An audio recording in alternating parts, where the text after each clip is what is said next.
Hi தொண்ணூத்தி மீனவன். இந்த மாதிரி குருவிலியை பாருங்கள். இந்த மாதிரி பெரிய குருவிலியை வெட்டி பிரியாணி போட்டிங்கன்னா செம்மையாக இருக்கும்.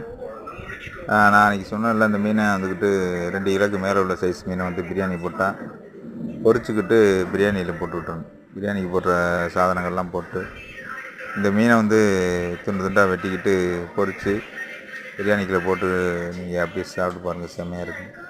தலையை வெட்டி எடுத்துகிட்டு தலையை வந்துக்கிட்டு ஒரு குழம்பு மாதிரி வச்சுட்டு நம்ம மீனை போட்டு சாப்பிட்டு பாருங்கள்.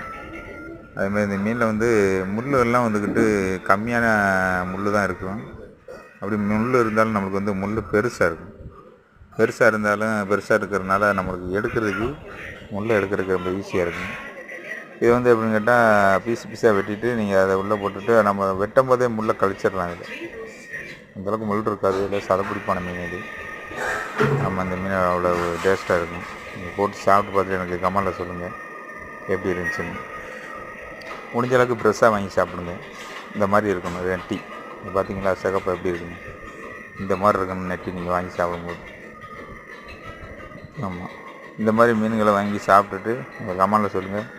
அடுத்தடுத்த வீடியோ உங்களுக்காக காத்திருக்கு. பிடிச்சிருந்தா லைக் பண்ணுங்கள் மக்களே. ஹாய்.